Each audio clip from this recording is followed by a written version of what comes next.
The orbital station Arcadia was a kaleidoscope of activity, a sprawling construct of steel and glass perched on the edge of Earth's gravitational embrace. To the Elunari ambassador Zaltha, it was an assault on the senses. Brightly lit advertisements in languages they barely understood flickered incessantly. Throngs of humans moved through the concourse, each exuding their unique blend of scents, sounds, and chaotic energy. It was a cacophony unlike anything in the sterile halls of the Elunari homeworld. Zaltha adjusted their diplomatic robe, its sleek, silvery material reflecting the station's glow. They fought the urge to reach for their calming orb, a device all Elunari carried to stabilize emotions, determined to remain composed. Their mission was critical: learn about the human species and report back whether these emotionally driven beings could be viable long-term allies. A voice cut through the noise, warm and tinged with excitement. "Ambassador Zaltha, over here." Turning, Zaltha saw her. Dr. Mira Albright stood at the edge of the docking bay, her auburn hair tied back in a loose ponytail, and a broad smile spread across her face. She wore a simple jumpsuit that carried the insignia of Earth's diplomatic corps, but her demeanor was far from formal. She waved enthusiastically, as if greeting an old friend. "Dr. Albright," Zaltha said, their voice calm and measured as they approached. "I trust you are my designated liaison." "That's me. But please, call me Mira. Doctor feels so stuffy, don't you think?" She extended a hand. Zaltha looked at the hand as if it were a puzzle. Ah, yes. The human gesture of greeting. They took her hand gingerly, their long, slender fingers closing around hers. It was warm, firm, and surprisingly comforting. "You're a natural already," Mira said, laughing lightly. "Come on, let's get you settled. I'll give you the grand tour." As they walked through the station, Mira pointed out various sections: research labs, cultural exchange areas, and leisure spaces. Zaltha, meanwhile, catalogued every detail, from the emotional expressions on human faces to the seemingly inefficient design of the station's layout. "Why are there so many colors?" Zaltha asked, their neutral tone betraying mild confusion as they passed a vividly painted mural of humanity's history. "Colors evoke emotions," Mira explained. "They tell stories, spark creativity, and help us connect. Emotions seem to dominate much of human behavior," Zaltha noted. "Are they not inefficient?" Mira stopped walking and turned to face them, her expression thoughtful. "Maybe. But they're also what make us human. They drive us to create, to explore, and to care for each other. I think that's worth the occasional inefficiency." Zaltha tilted their head, considering her words. "Interesting. Though I remain skeptical." "Give it time," Mira said, smiling again. "You might be surprised." They arrived at the ambassadorial quarters, a spacious yet cozy room designed to make the Elunari feel at ease. Zaltha surveyed the area, noting the neutral tones and minimalist furnishings. It was an adequate attempt at recreating the serene atmosphere of their homeworld, but the subtle hum of human-made machinery disrupted the illusion. "I trust this space is acceptable?" Mira asked. "It will suffice," Zaltha replied. "Well, if you need anything, just let me know. Tomorrow, we'll dive into the heart of human culture. You're in for a treat." Zaltha observed her enthusiasm with a mix of curiosity and unease. "I am here to learn, Dr. Albright. Treats are unnecessary." Mira laughed, the sound light and unrestrained. "We'll see about that." As the door slid shut behind her, Zaltha sat on the edge of the low couch, the faint scent of Myra's floral shampoo still lingering in the air.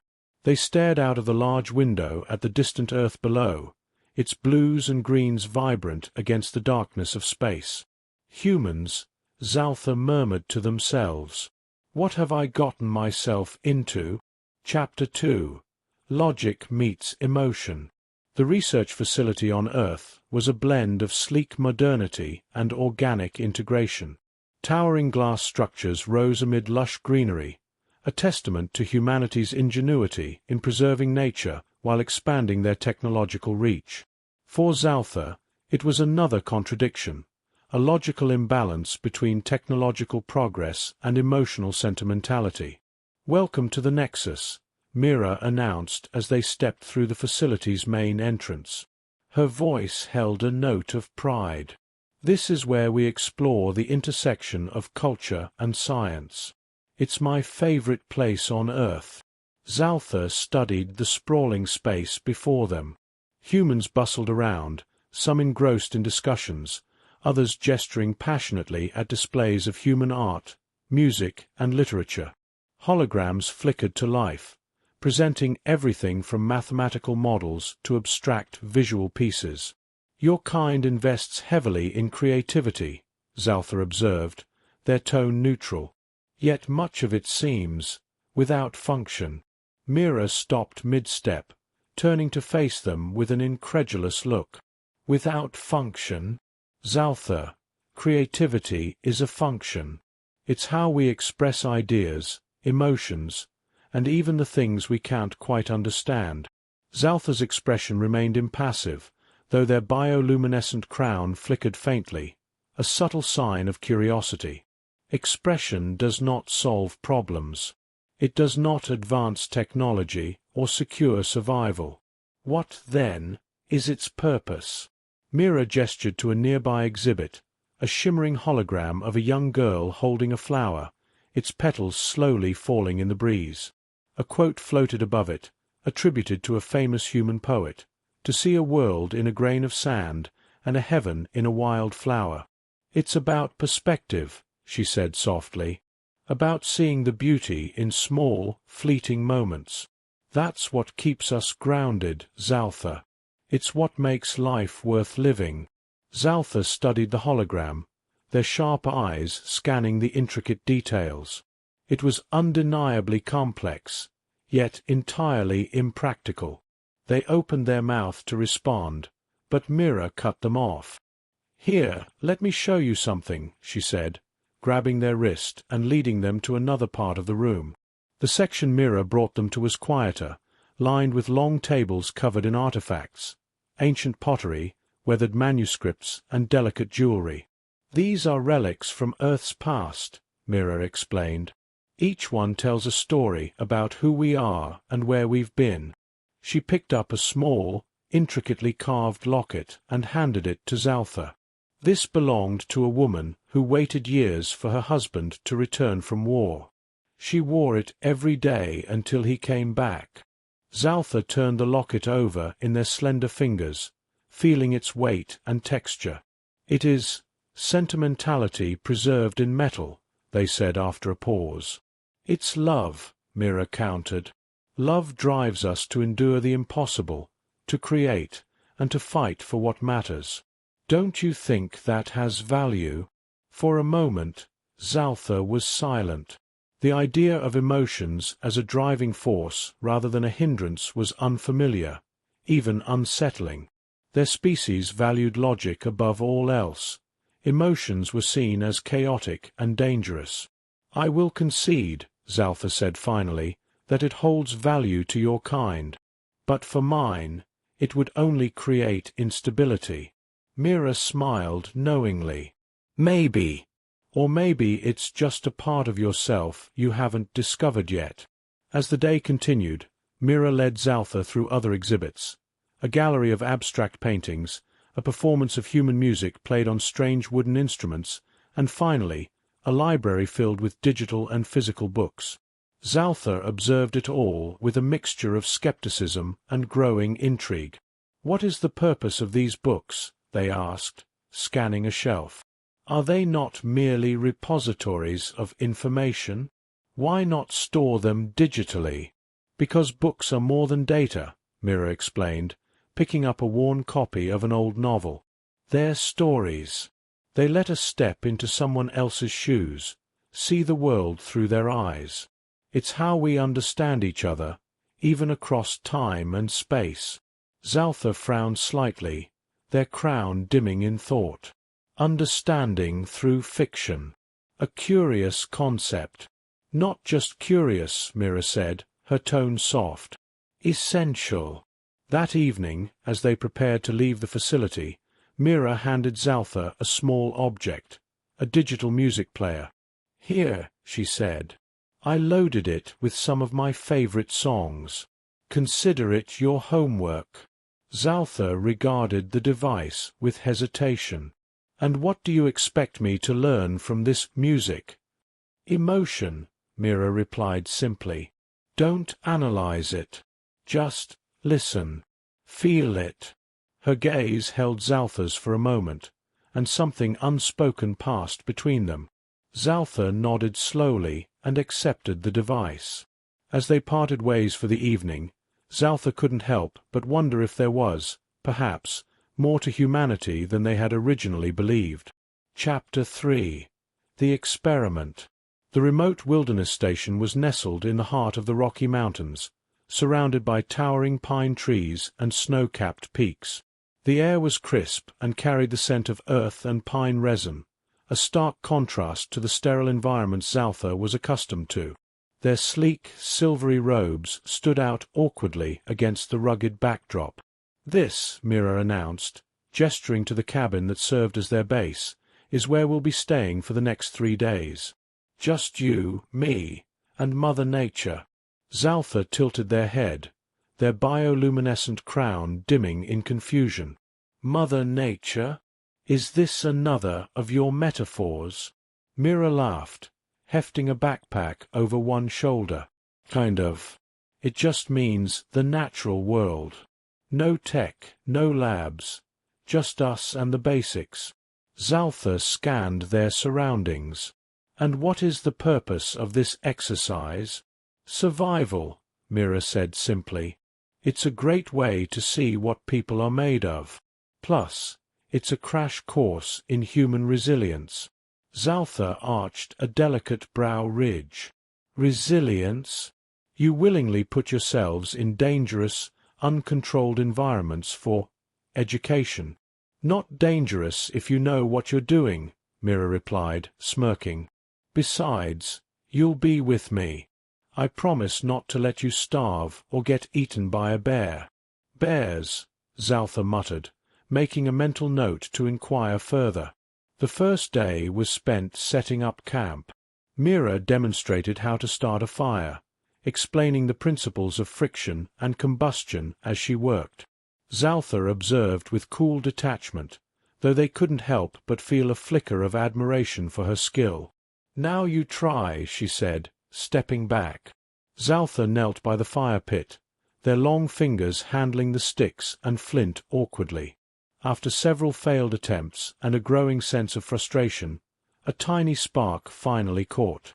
The flame flickered to life, reflected in Zaltha's wide, unblinking eyes. See? Not so hard, Mira said, clapping them on the shoulder. Zaltha looked at her hand and then at the fire. This task is inefficient. You're not wrong, Mira admitted. But there's something satisfying about doing it yourself, don't you think? Zaltha didn't answer immediately. They stared at the fire, their mind processing the experience. There was something about the warmth, the crackle of the flames, that felt strangely grounding. That night, as a storm rolled in, the two found themselves sheltering in the small cabin. Rain lashed against the windows, and thunder rumbled in the distance. Mira had lit a lantern, casting a warm glow over the room as they sat across from each other. "Tell me something," Mira said, breaking the silence. "What's the scariest thing you've ever faced?" Zaltha's crown flickered faintly. "Fear is an illogical response. I do not experience it." "Really?" Mira leaned forward, her elbows resting on her knees. "Not even once." Zaltha hesitated. "My people are trained from birth to suppress fear. It is seen as a weakness. "That's not true for humans," Mira said softly. "Fear can be useful. It tells us when something's wrong or when we need to act. But it's also something we can overcome." Zaltha regarded her, their usually impassive features shifting slightly. "And you? What fears have you overcome?" Myra's gaze dropped to her hands. "When I was a kid, my family got caught in a hurricane. I was terrified we wouldn't make it. But my mom, she stayed calm. She kept me and my brother safe, even when everything around us was falling apart. I think that's when I learned what courage really is. It's not about not being afraid. It's about pushing through it anyway." Zaltha's crown glowed faintly brighter, a sign of thoughtfulness. Courage through fear. A paradox. "Maybe," Mira said with a small smile. "But it's what makes us human." As the storm raged outside, the two lapsed into silence. Zaltha found their gaze drifting to Mira, studying the way the lamplight caught her features. She seemed both fragile and indomitable, a contradiction they couldn't quite reconcile. For the first time, Zaltha felt a pang of something unfamiliar, a subtle shift within themselves that they couldn't fully understand. The next morning, as the sun broke through the clouds, Zaltha emerged from the cabin to find Mira collecting water from a nearby stream.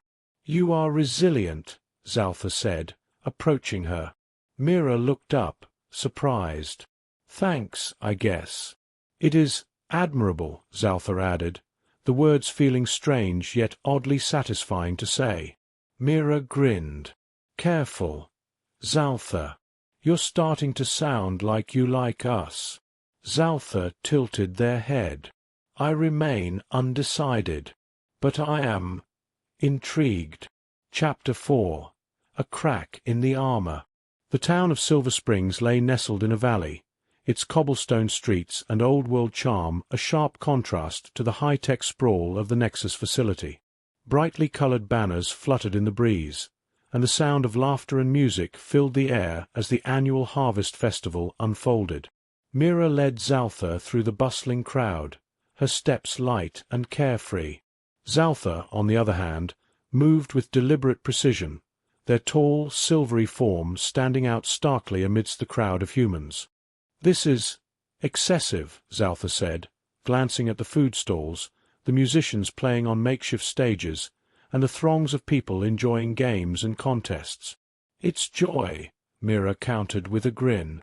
"Celebrating life, community, and a good harvest. Humans have been doing this for centuries.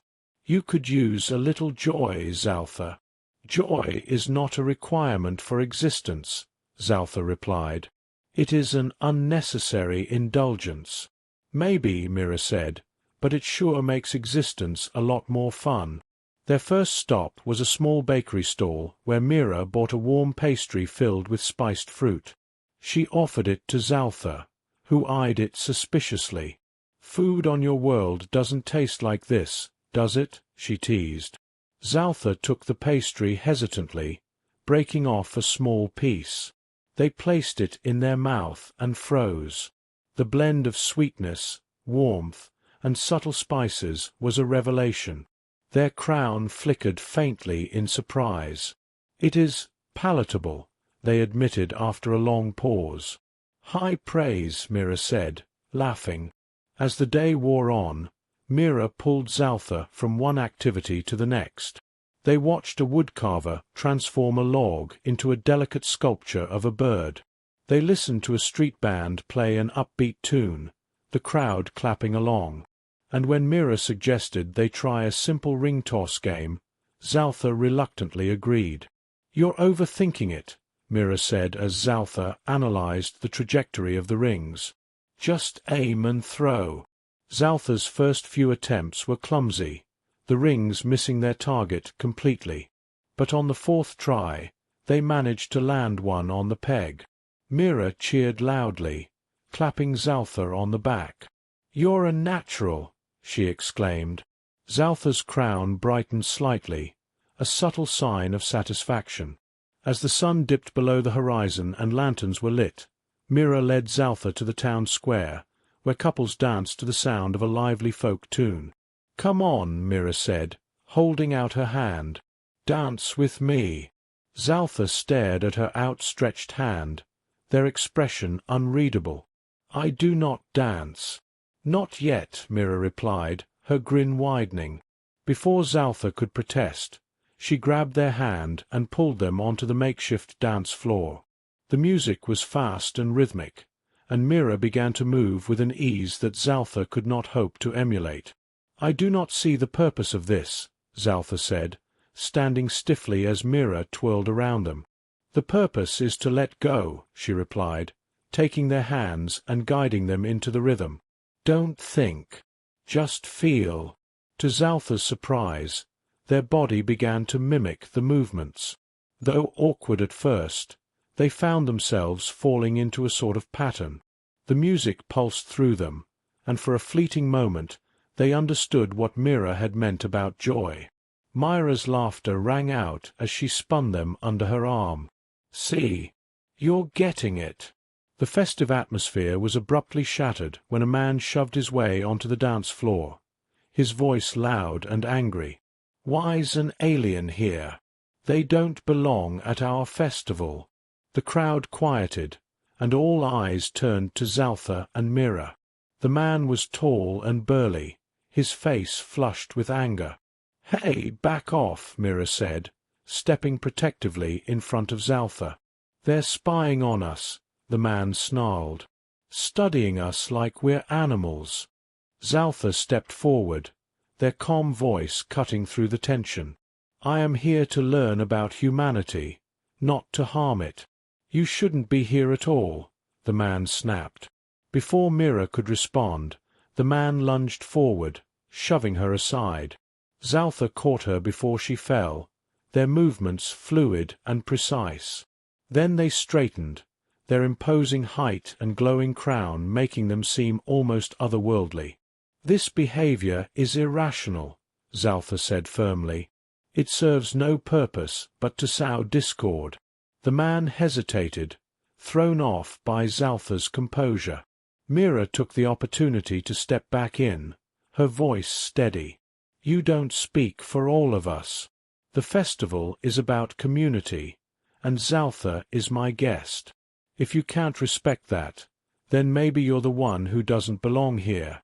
A murmur of agreement rippled through the crowd. The man muttered something under his breath and stalked away, the tension dissipating as quickly as it had arisen. Mira turned to Zaltha, a sheepish smile on her face. "Sorry about that. Not everyone's as welcoming as they should be." "I have encountered resistance before," Zaltha said. "But your response was effective." "Thanks," Mira said, brushing herself off. "Now, where were we? Oh right, dancing." Later that night, as they returned to the wilderness station, Zaltha found themselves replaying the day's events in their mind. The food, the music, the dancing, and Myra's unwavering defense of their presence. For the first time, they felt a crack in the armor of logic that had always defined them, and through that crack, something unfamiliar was beginning to emerge. Chapter 5. The Choice. The Nexus facility's largest hall was filled with delegates and researchers from both Earth and the Elunari Collective. The air buzzed with quiet anticipation as holographic displays flickered to life, showing highlights of Zaltha's time among humans. Images of the Harvest Festival, the Wilderness Experiment, and the cultural immersion sessions played in a continuous loop above the stage. Zaltha stood at the center, their tall, silvery figure illuminated by soft lights. Behind them, Mira watched silently, her expression a mixture of pride and concern. "This is it," she had told them before the presentation. "The moment to show them what you've learned." Zaltha had nodded, their crown glowing faintly.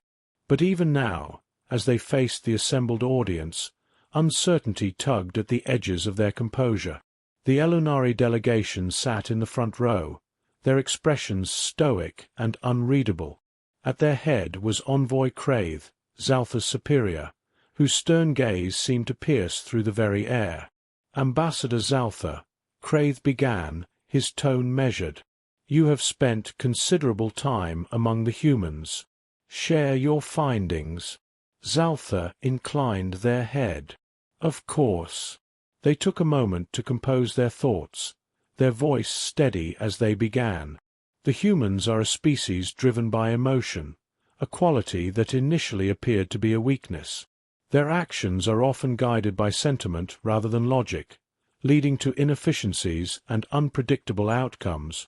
A murmur rippled through the Elunari delegation, their bioluminescent crowns glowing in agreement. "However," Zaltha continued, their tone shifting slightly, "these emotions also drive creativity, resilience, and profound acts of connection. Where logic alone may falter, emotion provides them with strength. It is their paradox, both their greatest vulnerability and their greatest strength." The murmurs ceased, replaced by silence. Craith's eyes narrowed. "You suggest that their reliance on emotion is a strength?" "I do," Zaltha said firmly. "During my time with Dr. Mira Albright, I witnessed the transformative power of their emotional connections. Through their art, their music, and their stories, they find meaning and inspire unity. Even in conflict, they display a remarkable capacity for empathy and resolution." Myra's lips twitched into a small, proud smile. "And yet," Craith countered, "emotions have no place in diplomacy or governance. They lead to instability. Have you forgotten the core values of the Elunari collective?" Zaltha hesitated, their crown dimming momentarily. They thought of their upbringing, the years of training that had taught them to suppress all feelings in favor of pure logic. But then they thought of Mira, the way she had laughed, defended, and shared her world with them. "No," Zaltha said finally, "I have not forgotten. But perhaps it is our rigid adherence to logic that blinds us to the possibilities of growth and connection." Gasps echoed through the hall, the Elunari delegates exchanging shocked glances. Craith's voice hardened. "Your words border on insubordination. Ambassador, do you intend to abandon the teachings of the collective for the chaos of human sentimentality?" Zaltha met Craith's gaze, their voice steady. "I intend to honor the purpose of this mission, to learn. And I have learned that there is value in what the humans possess. Their emotions are not chaos, they are complexity. And complexity is not to be feared, but understood." The room erupted into murmurs again, this time with a mix of astonishment and discontent. As the tension thickened, Mira stepped forward. "With all due respect, Envoy Craith," she said, her voice clear and unwavering, "Zaltha hasn't abandoned your teachings. They've expanded on them. Isn't that the point of this exchange? To grow through understanding?" Craith's gaze shifted to her, his expression unreadable. "And you believe this emotional evolution is an asset?" "I do," Mira said. "And if you gave us the chance, I think you'd see that it's not about replacing logic with emotion. It's about balancing the two." Zaltha turned to Mira, their crown glowing faintly brighter. For the first time, they realized the depth of her belief in them. Craith rose slowly, his towering figure casting a long shadow. "Ambassador Zaltha, your report is noted. The Council will deliberate on your findings. However, be warned, your deviation from the collective's principles may come with consequences." With that, he swept from the room, the rest of the Elunari delegation following in his wake. As the hall emptied, Mira approached Zaltha, placing a hand on their arm. "That was brave," she said softly. "Perhaps," Zaltha replied. "But bravery is not without its cost." Mira smiled. "True. But it's also what changes the world." Later, as they stood by a window overlooking the earth below, Zaltha turned to Mira. "You risked much by speaking on my behalf." "Why?" Mira met their gaze, her voice gentle. "Because I believe in you, Zaltha, and because what you said, it matters. To both of us." For a moment, neither spoke. Then Zaltha reached out, their slender fingers brushing against hers in a gesture that was both tentative and profound. "Thank you," they said simply. Chapter 6. A Heart United. The quiet stillness of the mountain lake was a balm after the chaos of the past weeks. The water shimmered under the light of twin moons, the stars above reflected in its glassy surface. Zaltha stood at the edge, their tall forms silhouetted against the ethereal glow, their bioluminescent crown pulsing faintly in thought. Behind them, Mira approached, her boots crunching softly against the pebbled shore. She carried a thermos of tea and 2 mismatched cups, her face illuminated by the warm light of the campfire nearby. "Penny for your thoughts," she said, breaking the silence as she came to stand beside them. Zaltha tilted their head, the faintest trace of a smile playing at their lips. "I assume this is another human metaphor. I have no need for currency, Dr. Albright." Mira laughed softly, handing them a cup. "It means I'm curious. What's on your mind?" Zaltha took the cup, their slender fingers curling around it carefully. They looked out over the lake, the faint ripples distorting the reflection of the stars. "My report to the collective was not well received. Craith's warning was clear." Mira frowned, leaning on a nearby rock. "You think they'll punish you?"